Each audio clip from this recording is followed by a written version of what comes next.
안녕하세요. 반갑습니다. 쉽고 바른 수학 슈퍼수학입니다. 오늘은 함수 제1강 함수의 뜻과 함수값입니다. 함수란 두 변수 x, y에 대하여 x의 값이 변함에 따라 y의 값이 반드시 하나씩 정해지는 두 량 사이의 관계식을 말합니다.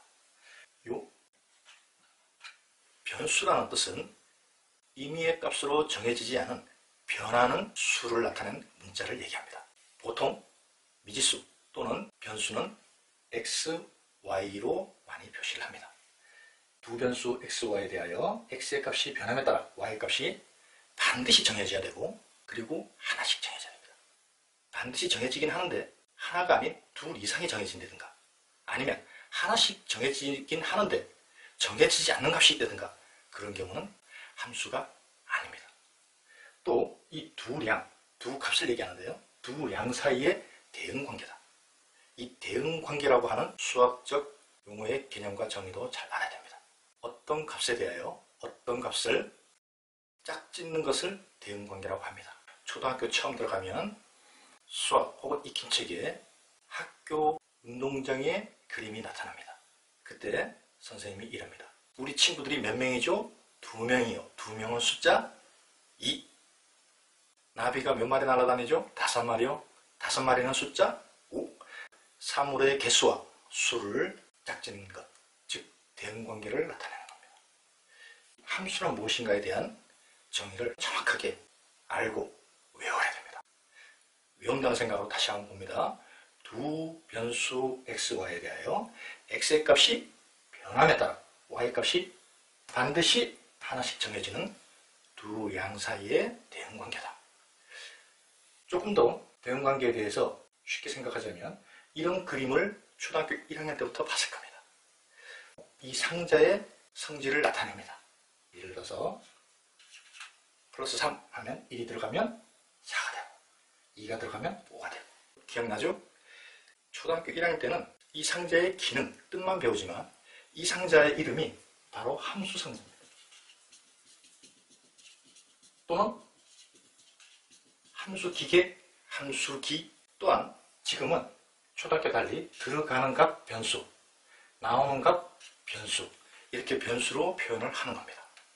x의 값이 변함에 따라 y의 값이 반드시 하나씩 정해지는 관계, 이것을 바로 함수라고 합니다.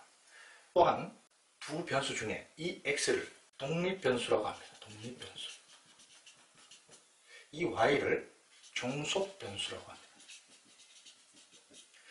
이런 용어는 고등학교 올라가면서 쓰는데 중학교부터 사용하는 것이 좋습니다. 독립이라는 말이 뭐죠? 자기 스스로 하는 뜻입니다. x가 결정이 됨에 따라 y가 결정이 됩니다.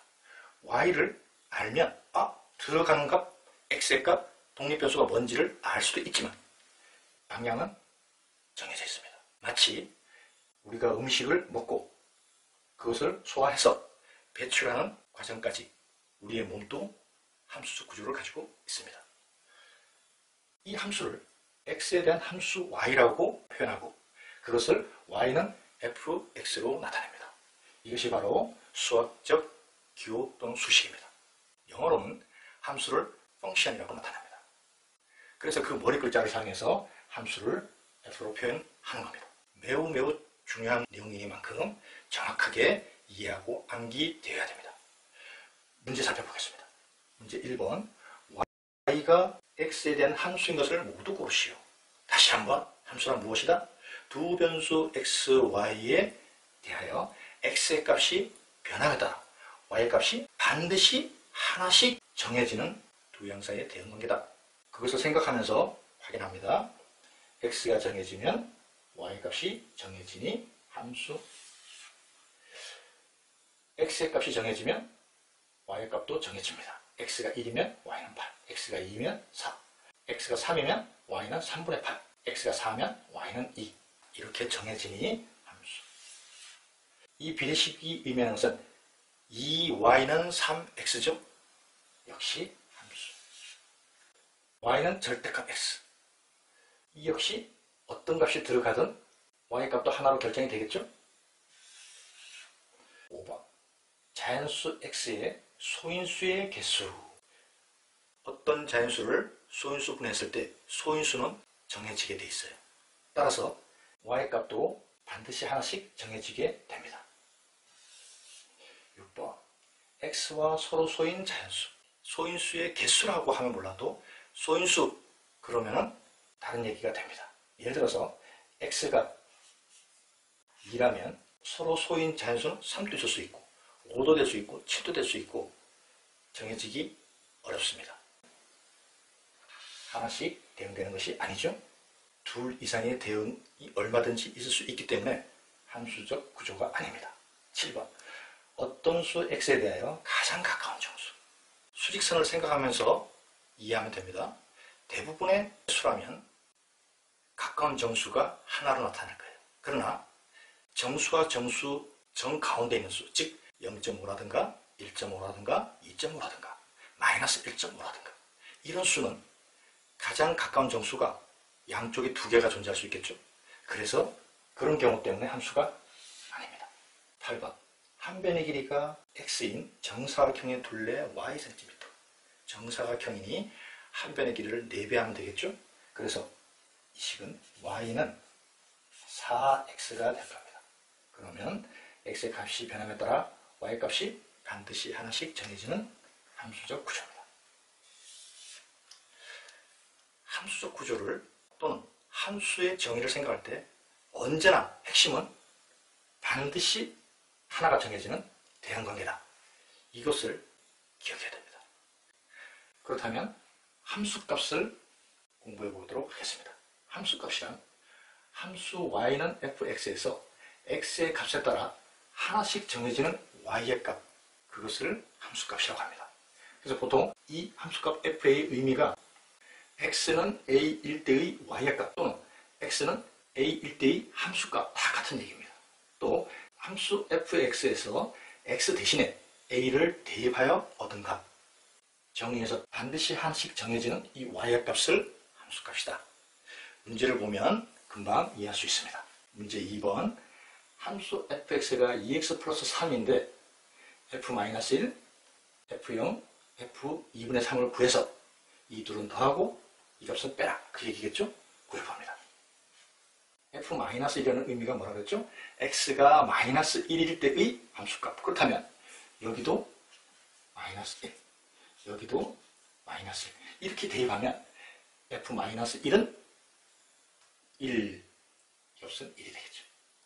동일하게 함수값 f0은 x에 0을 대입하고 우변에도 x에 0을 대입하면 됩니다.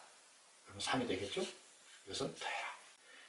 f2분의 3은 x가 2분의 3일 때의 y의 값 또는 함수값. 따라서 x에 2분의 3, 2분의 3을 대입합니다. 그러면 2분의 3을 대입했을 때 약분 6이 되겠죠? 이 값은 6입니다. 이 값은 빼줘라. 정리하면 마이너스. 문제 3번. 함수 fx는 자연수 x를 7로 나눈 나머지 이렇게 정의됐어요. 이런 함수에 대하여 f12에서 f23의 값을 뺀 것의 값을 구하시오. 그러면 f12는 x의 12, 12. 자연수 12를 7로 나눈 나머지. 자연수 12를 7로 나누면 몫이 1, 나머지는 5. 따라서 f12는 5. 똑같이 f23은 x의 23, x의 23. 자연수 23을 7로 나눈 나머지. 자연수 23을 7로 나누면 몫은 3, 나머지 2. 따라서 이 값은 2가 되겠죠? 구하는 값은 3. 문제 4번. 함수 fx가 ax-2에 대하여 f2는 4, fb는 마이너스 5이다. 이때 상수 ab의 값을 구하시오. 이 a 값을 구하기 위해서는 f2는 4라는 값을 이용해서 구할 수가 있겠죠? x가 2일 때 4라는 의미니까. 한 번 더. f2는 4다라는 의미가 뭐죠? x가 2일 때 함수값, 즉 y의 값은 4다. 대입을 합니다. f2는 2 대입하면 2a-. 이 값이 4다. 2a는 6, a는 3. 아, a가 3이었구나. 보통 학생들은 여기서 끝내는데 선생님이 보내주는 방법은 이렇게 구해지면 함수식을 반드시 써놓고 생각하는 습관은 가져야 됩니다. 이렇게 결정된 a의 값을 써놓고 생각하면 이 값은 금방 나와요. x가 b일 때의 y의 값이 마이너스 5다. 똑같이 x에 b를 대입합니다. 이것이 마이너스 5다. 3b는 2하면 마이너스 3, b는 마이너스. 따라서 구하는 값은 a는 3, b는 마이너스 1입니다. 이렇게 함수의 뜻과 함수값에 대해서 공부했습니다. 함수의 가장 기본적인 내용이지만 그만큼 정확하게 잘 공부해 놓기를 바랍니다. 다음 시간은 1차 함수와 그 그래프 공부하도록 하겠습니다. 수고 많았습니다.